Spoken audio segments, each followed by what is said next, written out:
Bom dia! Eita, sexta-feira, que maravilha! E aqui, ó, reúne duas paixões. Aliás, três: chá, caneca e elefante. Gente, eu sou muito apaixonada por elefante desde criança. É incrível isso. Muito bom, minha sexta-feira, nossas manhãs sem limites, mais uma manhã sem limites.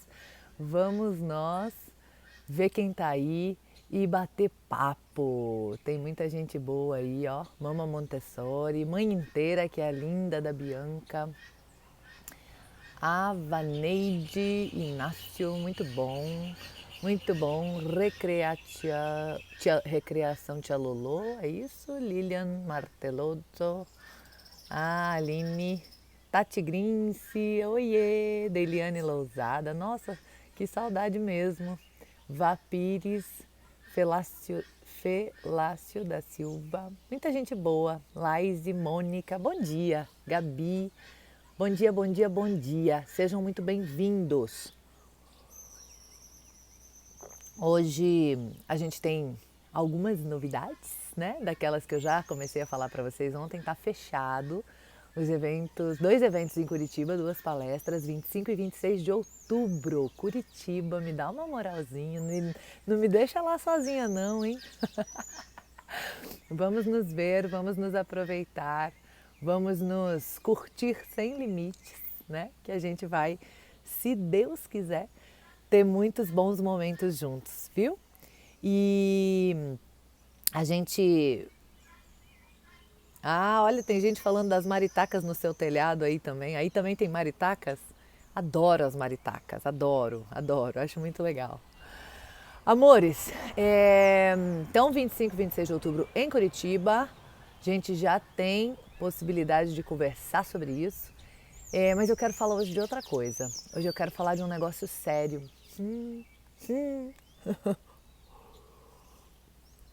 Eu lembro que quando eu fiz a enquete para chegar nesse nome lindo, Manhã Sem Limites, sugerido lá pela Elisângela, se eu não estou falando bobagem, acho que não. Eu recebi uma sugestão de nome Tapa na Caras Matinal, tipo assim, sabe?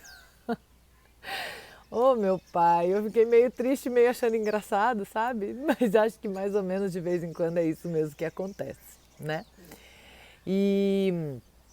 E aí, quando eu fui separar o que eu ia falar hoje, e na verdade é sempre muito de momento, assim, né? Eu sempre acordo, faço minha meditação, faço minha leitura, escrevo alguma coisa e aí venho aqui. E aí... E aí ó, foi a Bia que fez isso comigo, né, mãe inteira? E aí eu tava chegando a uma conclusão, mas ainda antes eu já tinha pensado em falar o que eu vou falar hoje e alguém me escreveu ontem ou anteontem, falando também sobre este assunto, sabe? É um daqueles assuntos que muita gente vive, muita gente passa, né? E eu queria contar para vocês um pouquinho sobre este assunto. Ele é um assunto que eu já passei pessoalmente com meu filho e também já atendi inúmeros casos sobre a mesma situação. Se eu fosse te posicionar em números, eu acho que pelo menos uma meia dúzia de casos eu já atendi este ano sobre este assunto. Que assunto é esse, Isa? Do que é que você está falando? O tema das nossas manhãs sem limites de hoje é chega de lobo mau. Isa, meu filho está com medo, não consegue mais dormir sozinho. Isa, meu filho fica chorando de medo, agarra na mamãe, agarra no papai, não quer mais ficar de boa. Isa, medo, medo, medo, medo, medo, crianças com medo, crianças com medo, crianças com medo, medo de chorar desesperado, medo de não conseguir ficar sozinho, medo de se agarrar na mãe, no pai, medo, muito medo, né? E aí eu fui procurar então fazer um apanhado de todas as coisas que eu já ouvi, já atendi e já vivi sobre isso. Quando o Petrus tinha mais ou menos uns 3 anos, né, A gente estava fazendo uma pequena viagem, ele estava na cadeirinha no banco de trás do carro, preso ali, como é assim, né, que a gente deve ser, né? E aí a gente passou por uma estrada onde tinha árvores frondosas dos dois lados, né? Aí, muitas árvores, era na verdade uma estrada linda. E aí estava começando a entrar a noite, assim, a noite caindo, né? E esse menino começou a chorar desesperadamente no banco de trás. Não havia o que eu falasse que eu conseguisse acalmar essa criança.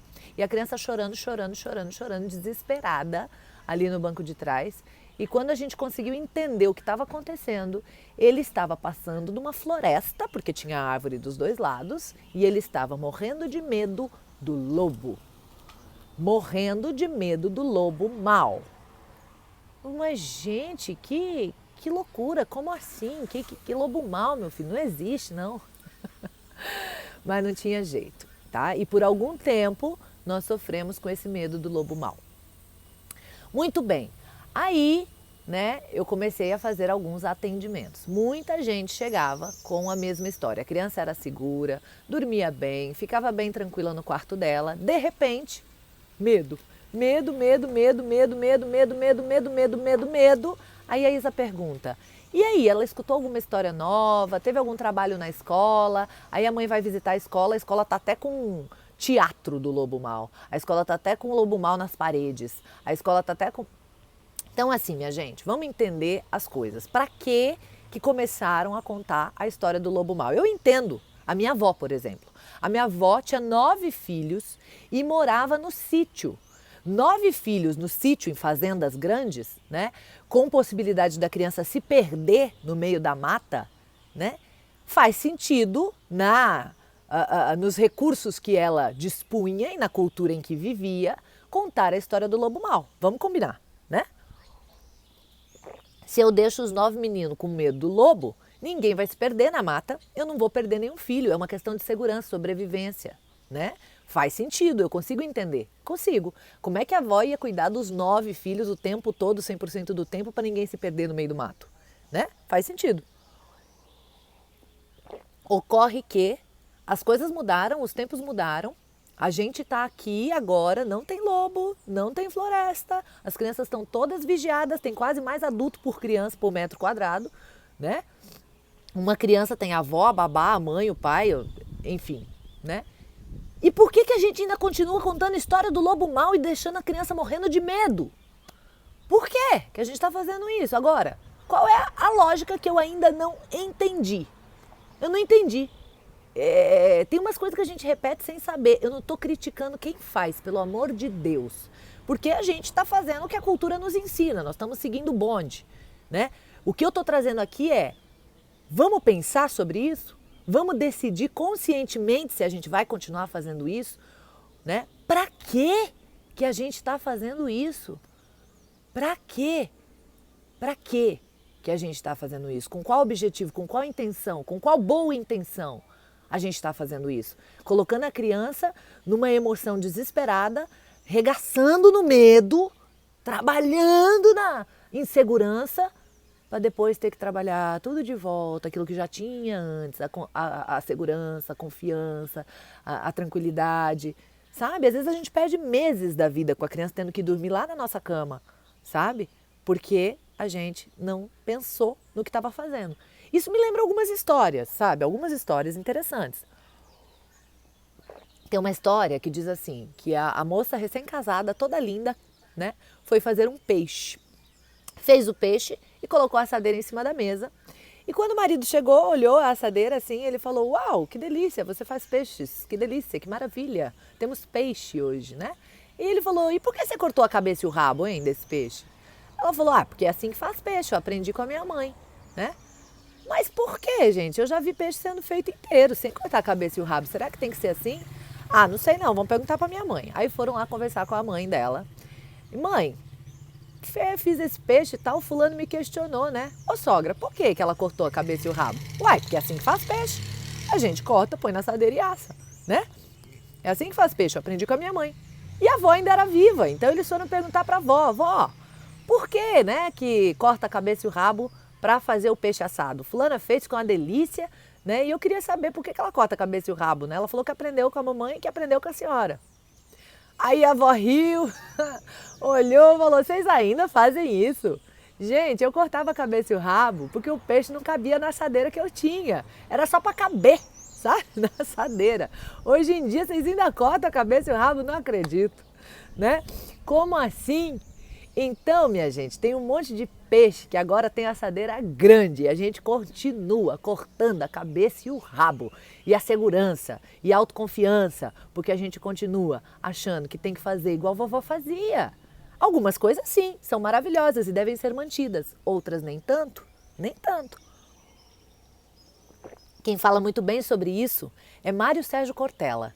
Ele fala uma diferença entre o tradicional e o arcaico. O tradicional é o que vem do passado e deve ser mantido, porque é bom.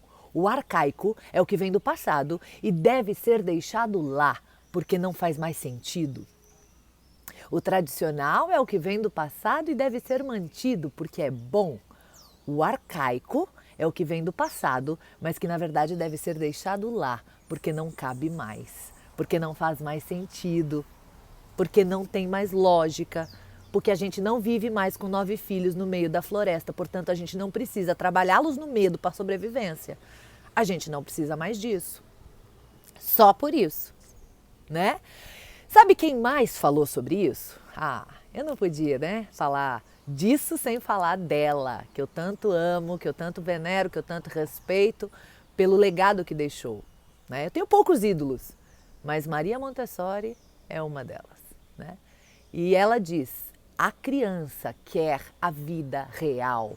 A criança de 0 a 3 especialmente não quer fantasia, até porque ela não consegue discernir bem fantasia de realidade. Ela acabou de chegar no mundo agora, ela ainda está descobrindo o mundo como ele é. A realidade por si só é atraente o suficiente. Ela não quer fantasia, ela quer saber como a vida funciona de fato. Ela quer descobrir o mundo, ela quer descobrir a vida, ela quer descobrir as pessoas, ela quer descobrir as coisas. Se eu conto histórias fantasiosas para crianças de 0 a 3, eu a confundo. Ela começa a não entender direito se aquilo é realidade ou fantasia, né? Muitas vezes a criança confunde a realidade com a TV. Vocês já devem ter presenciado isso, as crianças de 0 a 3 confundindo coisas da TV com realidade, né? Confunde a cabeça. Né? Isa, mas e os contos lindos de fantasiosos? E os contos de história tão maravilhosos? E as coisas assim? Deixa para mais para frente, deixa quando a criança demandar histórias e livros e aí ela vai descobrir esses contos todos. Não faça isso por demanda sua, porque você acha bonito, porque você gosta, porque você já é adulto e já não está mais confuso. Né? Faça isso por demanda dela. Montessori falou sobre isso, seguir a criança. Quando a criança demandar. E o Papai Noel, Isa? E o Coelhinho da Páscoa, Isa? E essas coisas todas da nossa cultura? De novo, eu atendi a demanda. Né? Então, eu não fiquei incentivando crenças em Papai Noel, em Coelhinho da Páscoa e também não desfiz. Não fui lá, olha, não existe, tá? Não. Eu simplesmente deixei que ele tomasse contato aí, né? Se você for parar para pensar, gente, onde é que tem Papai Noel na nossa cultura hoje? No shopping. Então é um elemento do capitalismo para vender, vender, vender, consumir, consumir, consumir. Mas deixando essa parte de lado, falando só da fantasia, né? Eu deixei meu filho ir se tomando contato, ir se aproximando dessas coisas na cultura, como foi, até que um dia, com 5 anos, ele me perguntou, mamãe, Papai Noel existe de verdade ou é só uma lenda?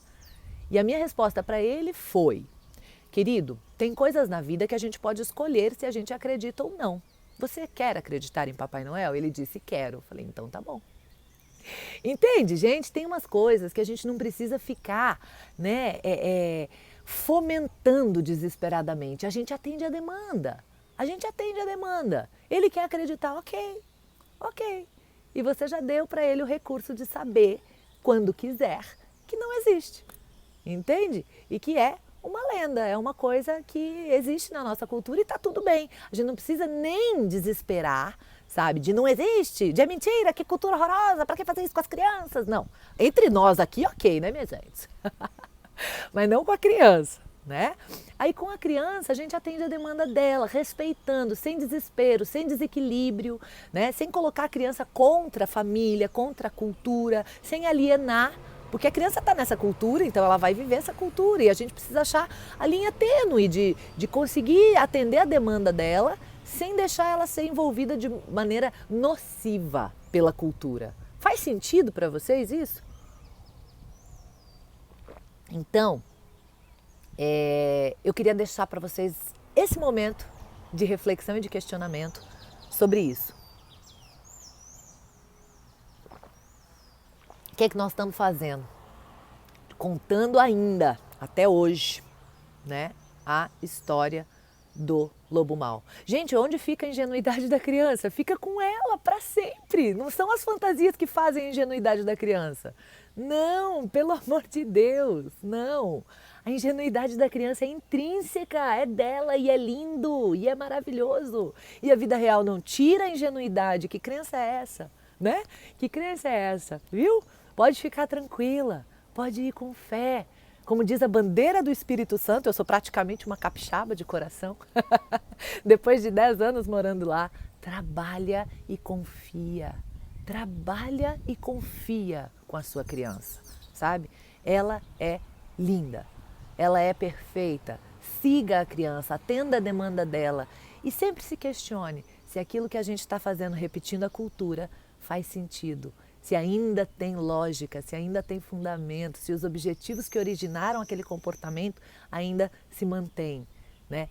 Se é algo tradicional que deve ser mantido ou se é algo arcaico que deve ficar no passado, né? Se a sua criança está demandando histórias e fantasias, deixa eu contar mais uma coisa para você perceber.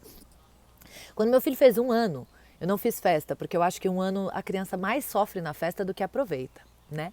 E aí, eu fiz um bolo só e chamei o padrinho e, enfim, pessoas que estavam ali no momento pra gente comemorar um parabéns em casa, né?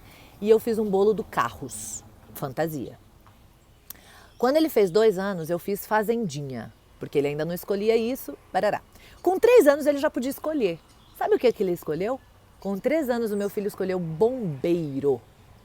Com 4 anos, sabe o que o meu filho escolheu? Festa de piloto de avião. A criança quer a vida real. A criança não quer fantasia. Aos 5 anos, ele demandou o Toy Story, não lembro mais o nome daquele vaqueiro dos desenhos. Aí sim que ele foi para fantasia, sabe? Antes disso, foi só vida real. Então, minha gente, a gente tem que ver se essa fantasia toda que a gente estimula, né, é demanda da criança ou é demanda nossa. Né? Até porque a criança chegou agora na vida, ela quer saber como a vida funciona. Isso mesmo, foi o Woody. Viu? Então, a gente precisa, né, trabalhar realmente a questão de que as crianças querem a vida real. Maria Montessori já deixou isso bem claro. E a vida real é suficientemente maravilhosa, envolvente, poderosa, potente para deixar as crianças felizes, encantadas, maravilhadas, né? Apaixonadas. E é isso. E eu espero de todo o coração que isso também contribua aí com a sua maternagem, com a sua paternagem, viu? Que Deus abençoe todo mundo. Uma manhã sem limites, um dia inteiro sem limites, uma sexta-feira sem limites, né? E um final de semana sem limites também para todos vocês, viu? Final do mês que vem a gente se vê em Curitiba, 25 e 26 de outubro. Dia 3 a gente se vê em Florianópolis, tem Floripa também agora, não nesse final de semana, no outro. Tem muita coisa boa vindo por aí e a gente se vê sempre por aqui. Se inscreva no canal Isaminatel lá no YouTube, não perde não que tem muita coisa boa lá também, tá? E a gente se vê. Clica no link da bio, que também tem coisa boa. Gente, fim de semana, se eu fizer, meu marido vai me demitir. Mas eu juro, juradinho, que eu acordo com muita vontade de fazer manhã sem limites no final de semana. Muita! Mas eu também tenho medo, sabe do quê? De fazer e depois vocês se acostumam e depois um fim de semana que eu não faço, fico devendo. Então eu vou ficar de segunda a sexta mesmo, viu? Beijo! Até! Tchau, tchau, tchau, tchau, tchau, tchau.